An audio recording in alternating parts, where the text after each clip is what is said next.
안녕하세요, 여러분. ICT 기술 이야기 임진철입니다. 오늘은 여러분들하고 같이 이 AR과 VR에 대해 가지고서 좀 얘기를 나눠보고자 합니다. 사실 이 AR과 VR은 좀 상당히 역사가 좀 오래됐어요. 거기에 대해 가지고서 차근차근 살펴보도록 하겠습니다.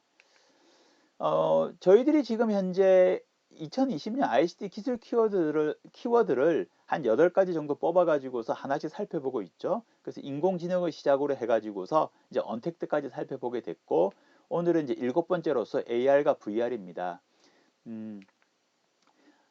참, 그리고 이 8가지 키워드들이 어떻게 해서 뽑혔는지 대해서 만약에 궁금하시다면은 ICT 기술 이야기 1번 영상을 좀 참조해 주셨으면 고맙겠습니다.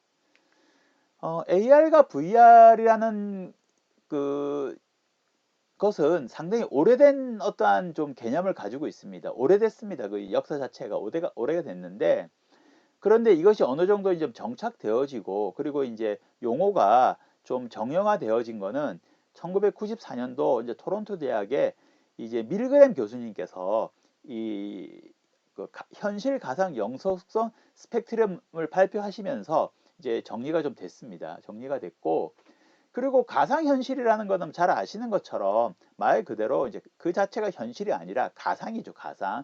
컴퓨터 그래픽으로 이루어진 가상입니다. 그리고 증강현실이라는 것은 현실 속에 컴퓨터 그래픽을 더듬혀 가지고서 뭔가 현실을 좀 뛰어넘는 그런 것을 갖다가 말하게 됩니다. 그래서 요즘에는 뭐 이제 혼합 현실이다라는 얘기도 좀 있고, 그다음 더 나아가서 XR이다라는 얘기도 좀 있지만은, 뭐 어쨌든 뭐 그거 이러든 저러든 AR과 VR, 이것이 이제 하나의 기본적인 어떠한 개념으로서 시작이 되어진다라고 좀 볼 수가 있습니다. 그리고 제가 그 AR과 VR이 상당히 오래된 미래다라고 말씀을 좀 드렸었는데, 보시는 것처럼 좀 증강현실, 가상현실이라는 것을 갖다가 좀 역사적으로 찾아보게 되면은 상당히 오래됐습니다.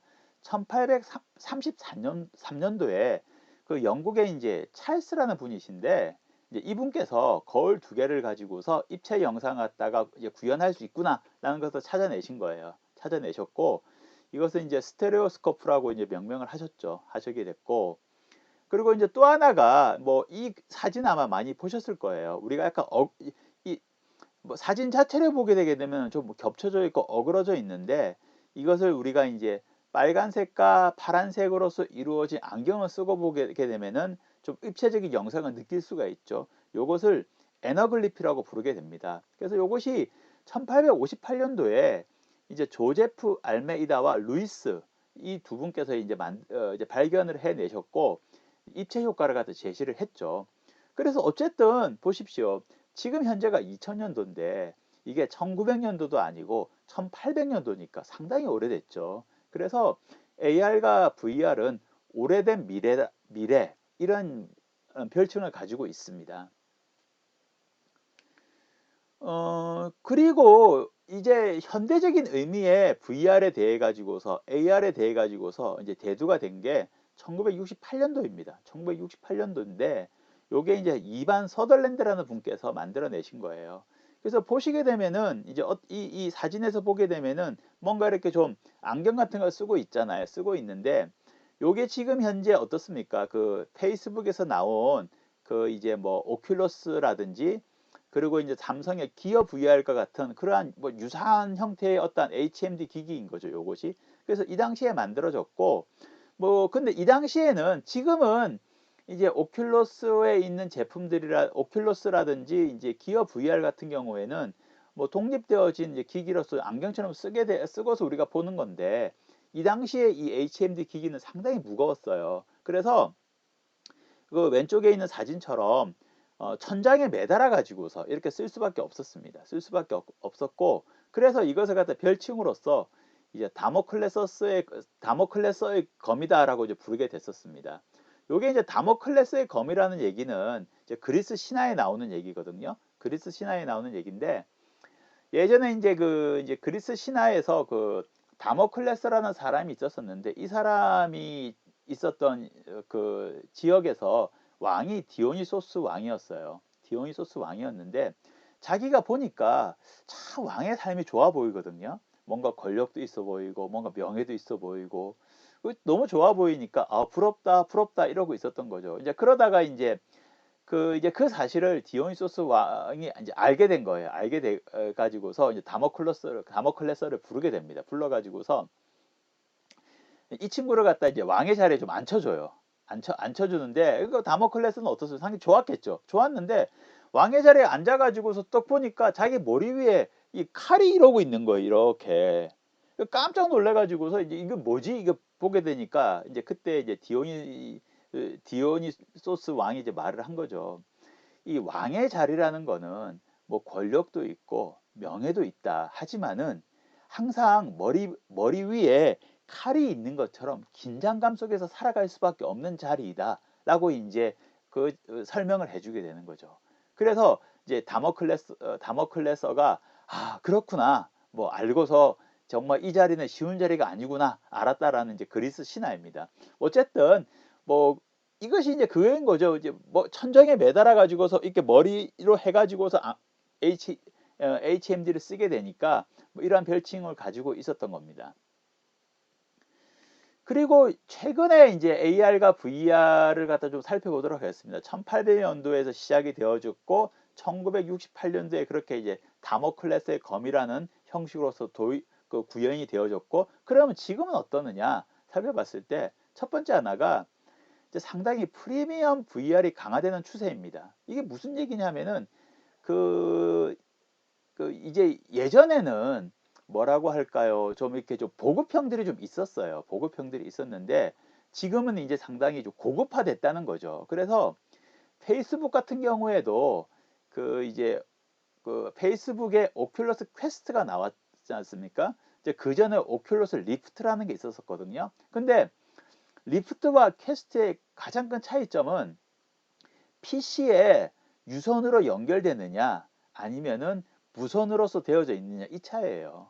그런데 그 차이지만 말로는 그 차이입니다라고 얘기하지만은 그로 인해서 느껴지는 어떠한 경험은 상당히 다르죠. 상당히 다르고 그렇기 때문에 그래서 이제 페이스북의 오큘러스 퀘스트는 스탠드 얼론형 VR인데 그래서 이것이 상당히 PC와의 케이블이 연결이 필요 없고 그리고 여러 가지 어떠한 디스플레이라든지 이런 것들이 성능적으로 상당히 좋아졌습니다. 좋아졌기 때문에 이제 프리미엄 VR이다라고 이제 부르게 되는 거고요.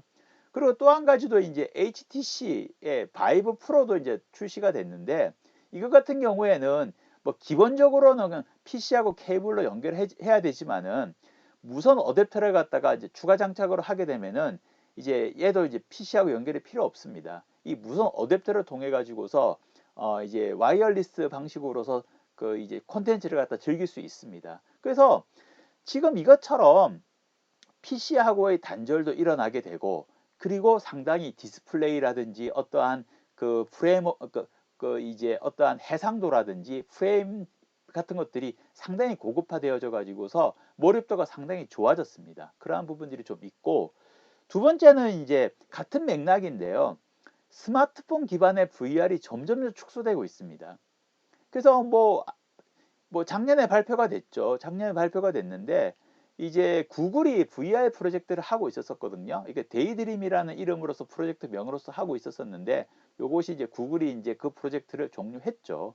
그래서 원래 구글이 어떻습니까?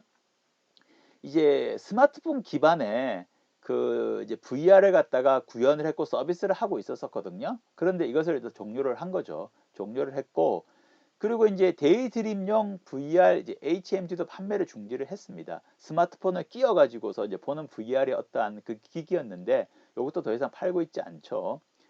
삼성도 마찬가지입니다. 여러분도 이제 삼성 기어 VR이라고 잘 아실 거예요.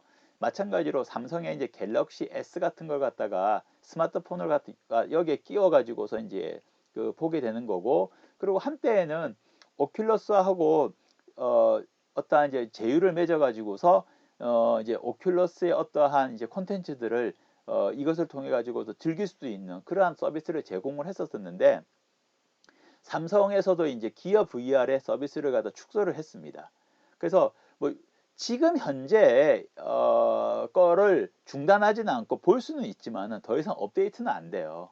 그래서 이제 이런 걸로 봤을 때 아무래도 이제 스마트폰 기반의 VR은 점점 사라지지 않겠는가라고 생각이 되어지고 완전히 없어지진 않겠죠. 없어지진 않겠지만은 아무래도 좀 서비스가 축소되지 않겠는가 생각이 좀 되어집니다. 그리고 실제적으로 스마트폰 기반의 VR과 프리미엄 VR 두 가지를 갖다 여러분들 한번 비교해서 보시게 되면은 그 경험의 차이가 상당히 크게 납니다. 크게 나기 때문에 한번 프리미엄을 경험하신 분들은 스마트폰으로 돌아가기가 쉽지가 않습니다. 그리고 세 번째는 이제 AR 기술이 상당히 발전하고 있고 시장이 확대하고 있어요. 그래서 실제적으로 그 AR 쪽 시장이 VR보다는 훨씬 더 커질 것이다 라고 이제 예상을 하고 있죠. 다들 하고 있고. 그래서 이제 애플 같은 경우에도 이제 AR 킷을 갖다가 발표를 했고, 현재 그 2020년 WWDC에서 이제 AR 킷 4를 갖다 발표를 했습니다. 발표를 했고, 그리고 이제 그 구글 같은 경우에도 이제 AR 코어를 갖다가 발표를 했고 계속해서 이제 강화를 하고 있는 추세에 있죠. 추세를 하고 있고, 그리고 이제 최근에 마이크로소프트의 홀로렌즈 2가 발표가 됐잖아요. 발표가 됐는데 참 그것을 보고 있으면은 정말 기술이 많이 발전했구나 라는 생각이 듭니다. 그래서 뭐 아마 뭐 경험을 해보신 분도 계실 거고 유튜브 영상 같은 것을 통해 가지고 보신 분도 계시겠지만은 정말 예전에 이제 뭐 마이너리티 리포트라든지 그 다음에 이제 그 아이언맨에서 그 이제 나왔던 어떠한 그러한 모습들이 진짜 구현이 됩니다. 이 그 홀로렌즈를 갖다 쓰고서 하게 되면은. 그래서 참 많이 기술이 발전했다라는 것 갖다 볼 수가 좀 있죠.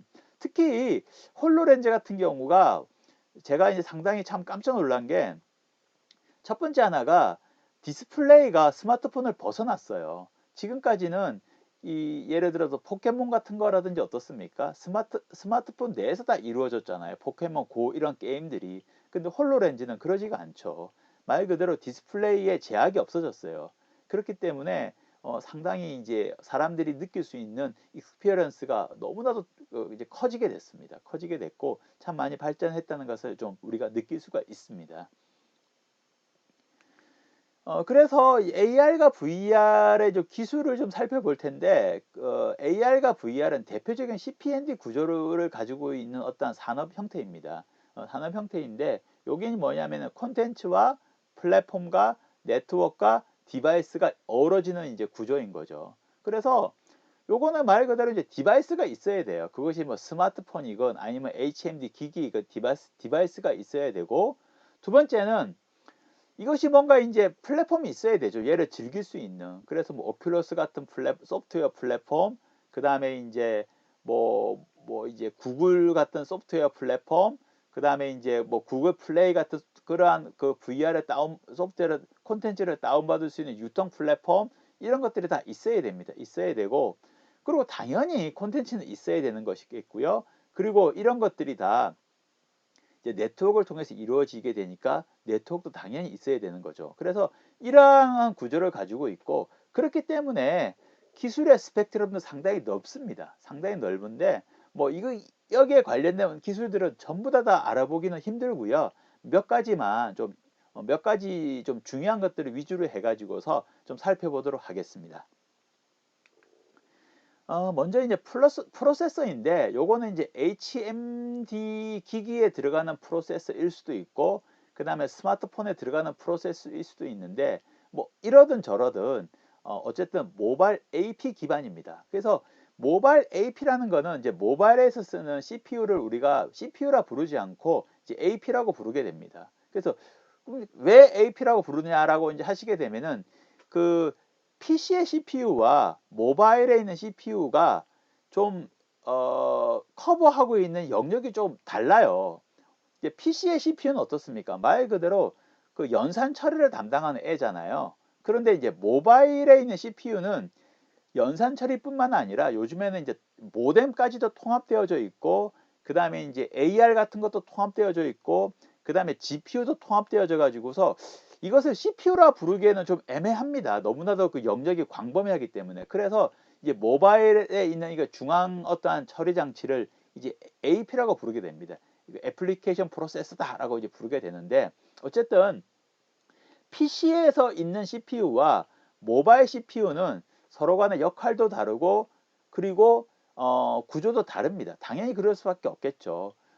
그렇게 되는데, 그런데 이제 AR과 VR 같은 경우에도 스마트폰에서 쓰거나 아니면 HMD 기기에서 쓰게 되는데 어떻습니까? 둘 다 모바일 서비스잖아요. 모바일 기반으로 돌아가기 때문에 어, 뭐 스마트폰 기반의 AR과 VR은 말할 나위도 없고요. 이 HMD에서도 모바일 AP를 갖다 활용해 가지고서 이제 처리를 합니다. 처리를 하게 되는데, 그래서 그 뭐 예를 들어서 뭐 오큘러스 퀘스트라든지 그런 마이크로소프트의 홀로렌즈라든지 이런 것들이 전부 다 이제 모바일 AP가 장착되어져 있죠. 장착되어져 있고, 그래서 이 지금 우리가 PC 기반의 CPU에서는 세계에서 가장 유명한 회사가 뭐 인텔이죠. 인텔하고 AMD 이 두 회사가 가장 유명한데, 이 모바일 AP로 넘어오게 되면은 이제 달라집니다. 가장 유명한 회사는 퀄컴이에요. 퀄컴이고, 그리고 이제 삼성 같은 경우에도 전체 이제 모바일 AP 시장이 한 10% 정도는 이제 그 마켓 쉐어를 가지고 있습니다. 근데 퀄컴 같은 경우에는 35에서 40% 정도로 장악을 하고 있으니까 상당히 그 시장 점유율이 높고, 그리고 실제적으로 성능도 상당히 뛰어납니다. 성능도 상당히 뛰어나고, 그래서 그 오큘러스 퀘스트 1 제품이 이제 퀄컴의 스냅드래곤 835를 갖다 장착을 해가지고서 이제 나오게 됐었고, 그다음 마이크로소프트 홀로렌즈 2 같은 경우에 이제 퀄컴의 스냅드래곤 850이 장착되어져 가지고서 나왔습니다.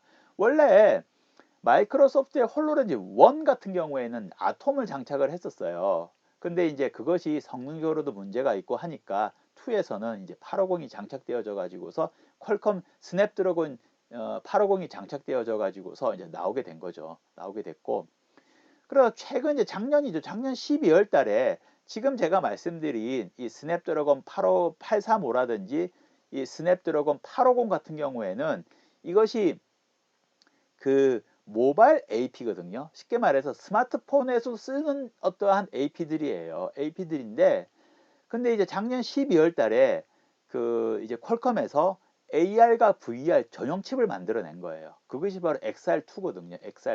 XR2인데 요거 같은 경우에는 이제 퀄컴의 최신 모바일 AP가 스냅드래곤 865입니다. 865인데 이걸 기반으로 해가지고서 XR, 그 AR과 VR에 맞는 어떠한 기능들을 더 추가해가지고 만들어낸 게 바로 이 XR2 칩입니다. 칩이고, 요것이 이제 오큘러스 퀘스트 2에 이번에 적용이 됐어요.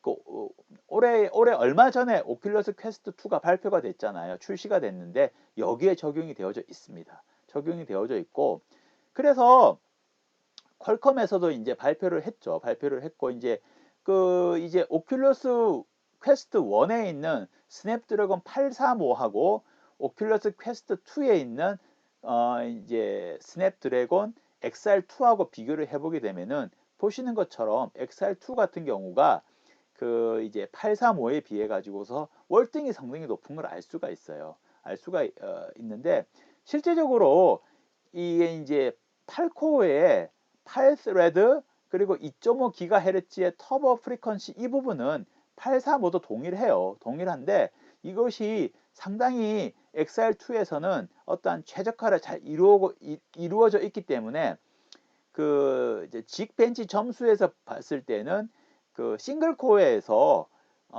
이제 XR2 같은 경우는 924점을 받았는데 예전에 이제 835 같은 경우에는 267점이었죠. 그래서 한 3.5배 정도가 XR2가 높습니다. 높고 멀티코어에서는 더 높죠. 더 높아 가지고서 4.6배 정도가 더 높습니다. XR2가. 그 상당히 높은 거죠. 이렇게 되어져 있고, 그리고 이제 AI 같은 성능도 이제 835에 비해 가지고서 XR2가 한 11배 정도 더 뛰어납니다. 그 외에도 이제 비디오 대역폭이라든지 그다음 해상도라든지 이런 것들이 XR2가 훨씬 더 좋은 것을 갖다 우리가 좀 알 수 있습니다. 그래서 여기서 말씀드리고자 하는 거는 크게 정리해서 말씀드리면 세 가지예요. 첫 번째 하나가 이 AR과 VR 디바이스에 쓰는 어떠한 이제 프로세서가 모바일 AP를 활용을 한다. 두 번째는 이 모바일 이 AR과 VR에 활용되어지는 모바일 AP에서 가장 유명한 회사가 바로 퀄컴이다. 세 번째는 최근에 퀄컴에서 AR과 VR 전용 칩인 XR2를 발표를 했는데 이것이 상당히 좋은 제품이다. 이렇게 정리를 해볼 수가 있겠네요. 그리고 이제 그 외에 이게 프로세스뿐만 아니라 뭔가 AR과 VR 서비스를 하기 위해서 필요한 소프트웨어적인 그리고 어떤 기능적인 부분들이 좀 있습니다. 그것이 이제 가장 중요한 것 중에 하나가 이제 트래킹 기술이에요. 트래킹. 이거는 뭐 아실 거예요. 그러니까 AR과 VR에서 뭐 이제 디바이스가 움직이거나 아니면 사람이 어떤 움직이거나 이렇게 움직일 때 그것을 갖다 추적을 해야 되잖아요. 그 기술을 말씀드리는 거예요. 말씀을 드리는 거고. 그래서 최근에는 이제 6DOF를 갖다가 제공해야 된다는 것이 당연한 추세가 됐습니다. 이것이 DOF라는 게 뭐냐면은 Degree of Freedom이라 해가지고 자유도를 말하는 건데 이것이 이제 자유롭게 움직일 수 있는 방향과 범위를 갖다 나타내는 어떠한 그 변수를 의미합니다. 쉽게 말해서 만약에 우리가 이제 추적성 그러니까 그 움직일 수 있는 범위가 예를 들어 x축과 y축밖에 없다. 어떻습니까? 좌우하고 상하로만 움직일 수 있다라고 보게 되면은 이게 좌우와 상하 x축 y축이니까 딱 두 개잖아요. 그러면은 DOF가 2가 되는 거예요. 2가 되는 거고 여기에 Z축까지 있다. Z축 하게 되면 3이 되는 겁니다. 그래서 이 DOF가 높으면 높을수록 아무래도 움직임의 범위라든지 움직임의 자유도가 상당히 높게 되는 거죠. 그래서 6 정도쯤 되게 되면은 상당히 움직임이 자유도가 높게 되는 거죠. 그래서 이 정도는 지원을 해야 된다라는 것이 요즘에 이제 당연한 추세가 됐고요. 두 번째가 이제 렌더링 기술입니다. 렌더링 기술. 이거는 이제 렌더링이랑 AR과 VR에서의 렌더링이라는 거는 이제 콘텐츠가 이제 형성이 되어져 가지고 우리 눈에 보이게 되잖아요. 디바이스에서 이게 표출이 되어지게 되는데 이것이 이 콘텐츠라는 거 어떻습니까? 콘텐츠가 실시간으로 이렇게 계속 우리 눈에 보여야 되잖아요. 그것을 갖다 이뤄내는 기술이라 가지고 볼 수가 있어요. 그래서 콘텐츠에다가 좀 사실감을 풀어 넣어 가지고서 이제 좀 실감나는 화상을 만들어내는 기술이라고 이제 하게 되는데 그래서 여기서 상당히 중요한 게 뭐냐면은 이 콘텐츠가 표출되어지는 이 시간이 좀 짧아야 돼요. 만약에 우리가 예를 들어서 내가 눈을 확 돌렸는데 눈을 갖다가 여기에서 예를 들어서 이쪽으로 돌렸을 때에 이제 여기에 있는 어떠한 가상의 어떠한 현실이 드러나야 되는 거죠. 또는 증강 현실이 드러나야 되는데 그것이 만약에 우리가 인지할 정도로 늦게 만들어진다, 늦게 형성되어진다 하면 어떻겠어요? 그 몰입도가 확 떨어지겠죠. 거의 실시간으로 콘텐츠가 우리 눈에 나타나야 되거든요. 쉽게 말해서 콘텐츠가 우리 눈에 실시간으로 렌더링이 돼야 되는 겁니다. 그래서 이 지연 시간이 그 레이턴시가 상당히 중요한데 한 20 마이크로 세컨드 정도는 되어야만이 우리가 지연을 느끼지 못하게 됩니다. 그래서 이제 그 권고를 하는 게 그 AR과 VR의 지연 시간은 20 마이크로 세컨드 이하가 돼야 된다라는 것들 가지고 권고를 하고 있어요. 하고 있고 그 다음에 이제 인터랙션하고 사용자 인터페이스인데 오큘러스 같은 제품이라든지 일반적인 VR 기기라든지 이런 것들은 대부분 다 이제 컨트롤러를 쓰게 됩니다. 오큘러스 HMD를 쓰고 나서 이제 손에 이제 컨트롤러 같은 거 들고서 그것을 갖다가 조작을 하게 되죠. 조작을 해가지고서 어떻게 이제 예를 들어서 게임을 했을 경우에 걔를 가지고서 뭐 총처럼 쓰기도 하고 뭐 걔를 가지고서 칼처럼 쓰기도 하고 이렇게 쓰게 됩니다. 쓰게 되는데 그 요즘에는 그런데 이제 이렇게 뭔가 컨트롤러라는 어떠한 외부에 조작하는 기기가 아니라 이제 이제 내추럴 유저 인터페이스를 해가지고서 자연스러운 조작 환경으로서 만들어야 된다라는 것 추세가 되고 있어요. 그래서 대표적인 게 이제 마이크로소프트의 홀로렌즈인데 이 아마 유튜브 영상 같은 것을 통해서 보신 분은 아시겠지만은 뭔가에 이제 조작하는 기기, 컨트롤러 같은 기기, 리모컨 같은 게 없어요. 없고 전부 다 이제 우리가 이제 손을 통해 가지고서 쉽게 말해서 우리가 이제 와이언맨에서 토니 스타크가 이렇게 손으로서 막 이렇게 하는 것처럼 그렇게 할 수가 있어요. 상당히 이제 자연스러워진 거죠. 그러니까 그런 식으로서 뭐 이루어지고 있고 또는 이제 말로써 하게 한다든지 이런 식으로서 가는 것이 요새 추세가 되고 있습니다. 아무래도 우리가 뭐 리모컨 같은 거 컨트롤러 들고 사는 것보다는 그러한 우리의 손으로 한다든지 말로 한다든지 하게 되면은 아무래도 몰입의 강도가 다르겠죠. 그래서 그런 것들이 좀 추세가 되고 있는 상태입니다. 그리고 이제 뭐 앵커링이라든지 이제 평면 인식이라는 게 뭐냐 있는데 이거는 뭐냐면 앵커리라는 거는 그 공간이 있고 그 공간의 한 특정한 점에다가 뭔가를 두는 거예요. 이게 내가 이제 뭐 당연히 그런 거 있을 내가 그래서 그래야만이 내가 거기다가 뭔가 오브젝트를 두고 싶을 때, 그러니까 VR이라든지 AR에서 내가 뭔가를 두고 싶을 때, 뭐 당연히 이제 그것이 가능해야 되잖아요. 그것을 갖다가 이제 앵커링 기술을 통해서 구현을 하게 되고, 그다음 평면 인식이라는 게 있어요. 플레인 디텍션이라는 거는 이것은 이제 중력 방향을 이용해 가지고서 평면을 인식하는 기술입니다. 아, 여기가 평면이구나 라는 인식하는 기술이에요. 이러한 것들이 다 이제 있고 이 외에도 뭐 여러 가지도 이제 AI가 VR에 관련된 기술들이 좀 있습니다. 있는데 대표적으로 이런 것들이 좀 있고요. 그런데 어떻습니까? 자, 이러한 요소 기술들은 뭐 오픈 소스가 됐건 뭐 어떤 형태가 됐건 다 존재를 합니다. 그런데 우리가 하나의 AR, 하나의 VR을 갖다가 만들어내기 위해서 이러한 요소 기술들을 내가 알아서 수집을 해가지고서 내가 최적화 시켜가지고서 내가 조합을 해가지고서 내가 만들어내는 게 쉽지가 않죠. 너무 어렵죠, 그거는.